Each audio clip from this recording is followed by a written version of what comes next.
Hey there everyone, it's MisterStubstep, and today I'm going to be doing a video on these old tins. Let's see how they hold up. We have these V-Power tins featuring Eeveelution, Sylveon, Espeon, Umbreon. Let me know out of these three which one is your favorite. As you can tell, I did get these from GameStop, and I think I might have paid $25 for each of these. My goodness. These are some of my favorite tins though. I do like their design, like their size, and I like the fact that they come with 5 packs. So we have a new wave of heroes.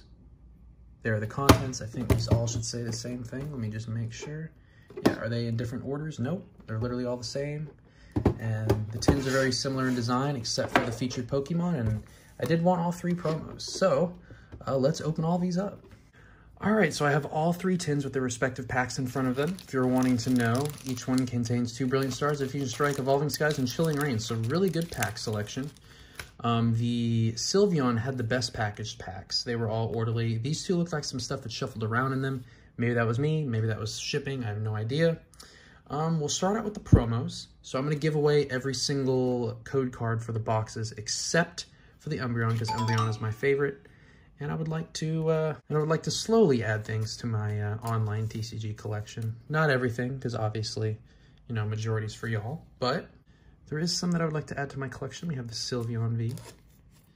Seen a little bit of competitive play with all of these. I think right now the most relevant is probably the Espeon VMAX because of its ability to nullify things. But I know Sylveon saw some play. Umbreon VMAX saw a lot of play because of its gusting ability. I think it was the Umbreon VMAX that had the gusting ability. And then that will be the one code I show. Let me know which one's your favorite tin. I'm going to be replacing these 2 lunchbox tins in the background with 2 of these. You have to let me know which one is your favorite, or your 2 favorite out of these 2. And those will be the ones that replace the background. But we'll see which one wins out of these. We went in reverse chronological order last time. We went in chronological order last time we did an opening. So we'll go in reverse. So we'll just go with how the packs lay in the tins. And let me know which one you think will win this battle between the 3. I hope the Umbreon wins because that's my favorite. And yeah, we shall begin. I don't have any of these sets completed, so I will get to open all these packs, which is exciting. 15 packs. I'm expecting at least 3 hits, hopefully. Got the Grimer and the Wormadam. Brilliant Stars, I would love to get the Rainbow Charizard VMAX. If I get the Rainbow Charizard VMAX, I would be able to buy the rest of the set very easily, but the Rainbow Charizard VMAX is what is holding me back from just buying the rest of the set, because that is a considerable purchase. I think it's still hovering around $100, which isn't horrible, but for one single Pokemon card, that is a lot of money. But let me know how you guys have been doing. Let me know if you've opened up anything recently. I know upon the new year, probably a lot of people slow down with their collecting, probably focus on other things, which perfectly makes sense. We have the Entei V. This is probably the 3rd one of these I've pulled, but no big deal. Entei, similar to the Suicune and the Raikou, probably gets the least amount of play out of all of them because fire decks are just, I don't know, sometimes the fire decks are amazing and then sometimes there's just not a lot of support for them and they just kind of fall to the wayside. Fusion Strike, another set I'm trying to complete a master set of.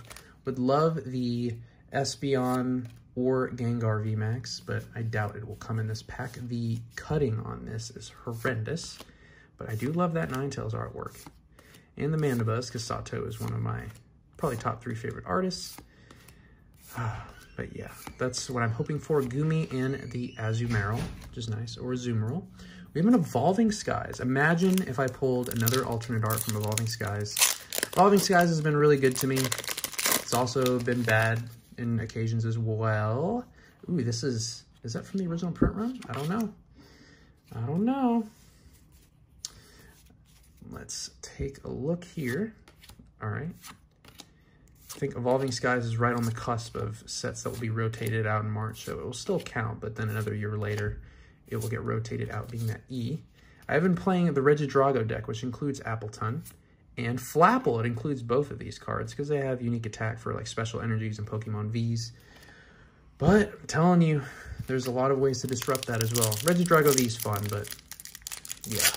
It's still not as good as the Lugia and Blissey deck that I use, but I feel like I piss people off when I use that deck, so I try not to use it as much. I want to experiment, but I just don't have that many cards to experiment with, which is a little sad. That's why I'm kind of excited for, ooh, Spiral Energy is not bad. That's why I'm kind of excited for the rotation to happen, because, you know, it'll be a new game for everybody. well, some stuff will carry over. Like Lugia will probably still have some relevance, but maybe not as much because a lot of the special energies are rotating out. All right, one ultra rare for the Sylveon. Let's see if any one of these other ones can keep up.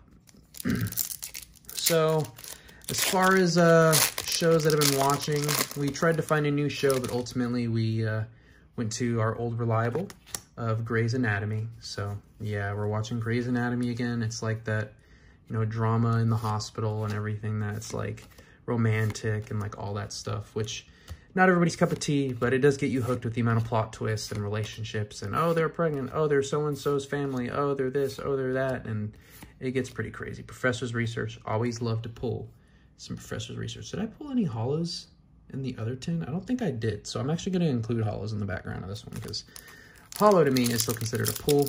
I feel like I need to save myself at least 2 Brilliant Stars codes, so that I'm going to save that one and then one more, and then of course the rest of the packs will go to y'all. But it's nice to have a few packs that I can open just to add to my collection online. Can never have enough Ultra Balls, which is nice. A lot of these sets I've opened up so many packs of too, so yeah, a lot of these are duplicates. And we have the Zarude V from Brilliant Stars. Not bad. So it looks like Espeon V is winning so far, and we still have 3 more packs. Maybe Espeon will fully dominate. Espeon is probably in my top 3. I do really like Espeon because it reminds me of Pokemon Coliseum when you fight or when you first start the game, you start out with an Umbreon and an Espeon. So yeah, we're watching Grey's Anatomy.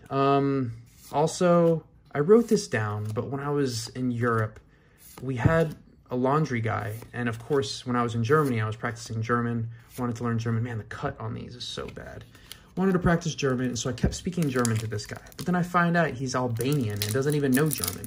He knows English, Albanian, and then a little bit of Spanish. So he starts teaching me Albanian, and it was just so much harder than any of the other languages that I've learned because it was just pure memorization. Like I had nothing to relate it to. Like there's like Mirdita, Mirjese, and Mirim Brema, or whatever. I think that's like the greetings of the day. And then there's like Situhesh and Unjuhem. I think that's like, what's your name? And then my name is. So yeah, I memorized quite a bit of phrases just to talk to him every day. And it was fun while it lasted. But I never really had a laundry service like that before where you like drop off laundry. It was like contracted through our work or whatever. So you just bring them laundry and then they take care of it. And then like a day or 2 later, you come and pick it up and it's like all kind of folded.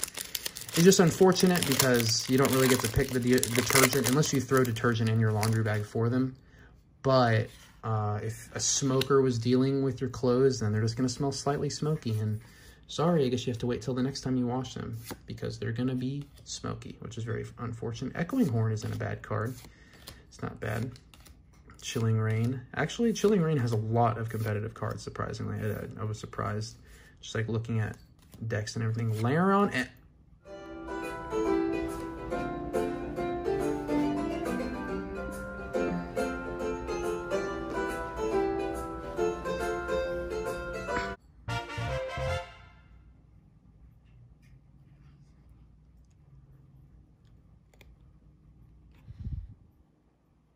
Wow. Wow, as Twice Baked Jake would say. Wow, wow, wow. Zera Aura V alternate art. That cut is to die for. Wow. That is holy. Yes. Look at that. Honestly, it's probably not a perfect 10 cut. I would say it's a 9.5. But my goodness, that is really an alternate art. This is the Espeon box. The freaking Espeon box holding it down. Despite its borders, I'm probably still going to get this graded because it's just so wicked. Like, look at that. But it's such... So, Zeraora, I first saw, it's a mythical Sword and Shield era. And I was like, Zeraora, whatever. It's an electric Pokemon. I guess it's kind of cool. You think it'd be electric fighting, but I'm pretty sure it's just electric. It learns some cool stuff like Plasma Fist and everything like that. But it is actually really popular. With the kids growing up nowadays, this is a very popular Pokemon. And I can kind of see why. It's a pretty cool design. I like the coloration. It's electric. And Zeraora, I've seen some Zeraora used in decks because of Lugia. Lugia running rampant. And if your Lugia doesn't have a Dunsparce, Zeraora feasts for free. So there is that. Wow. It's going to be pretty hard to beat Umbreon. I know I was Team Umbreon, but that's going to be pretty hard to beat. And then I will also save that code for myself, and then the rest will be for you. I'm sorry for making things slightly more complicated than usual with this code business, but if I don't make it a deliberate process, I'll just end up giving all the codes away, and then I'll be like, oh, shoot. Because with the app, if you beat challenges, you open up about 1 pack a day, which sounds like I'm an addict. Only 1 pack a day. I'm trying to, you know, wean myself down. But, you know, it's just nice to slightly add to the collection.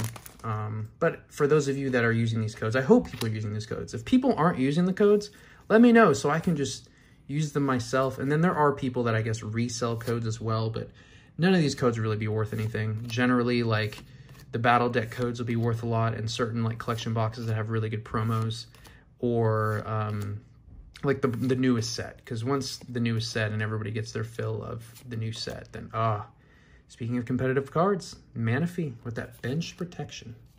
Got 3 more packs. I also, another pastime I've been doing, I started reading manga, and you probably will be able to guess what manga I'm reading. I started reading Attack on Titan.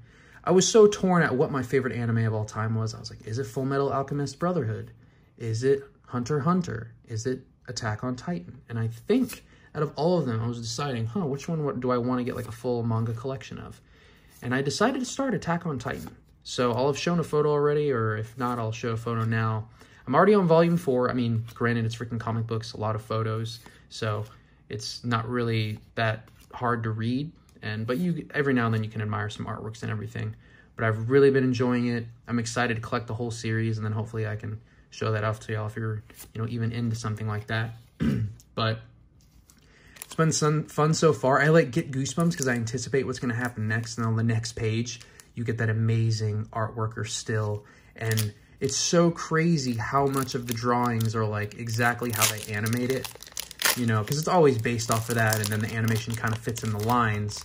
But, you know, all the main moments are just straight from the manga, which is awesome. And it was also interesting to find out which parts of the show were filler versus canon, or like actually what was written in the manga, because maybe I haven't read enough. I'm only in volume 4, which is I think the second half, or it's like almost the end of the first season. But the whole time where they're like at school and interacting with each other and training, they skipped all over that and just went straight to who the top 10 in the class was. So if you hear any noises in the background, Mystery is chefing it up. So, you know, not trying to do anything too crazy. But I was so surprised. Maybe that appears later, like they do some flashbacks or something and make references to that, and they just chose to reorder it within the anime. But I was surprised. They just skipped right over that. I was like, oh, I guess we're going to this now. And the Regidrago. Wait a second.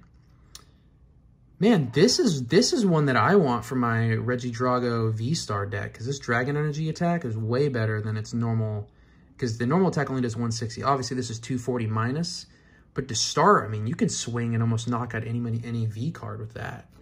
So unless this comes out with like a, ooh, it is Chilling Reign, so there's potential for alt arts. If this comes out with an alternate art like VMAX, then you might have a competition. But I think just pure quantity, Espeon is going to win this one. But yeah, let me know if you have any manga or if you collect any book series or anything at home. I have a few book series. Maybe I'll do a video on that someday. I like to read in waves.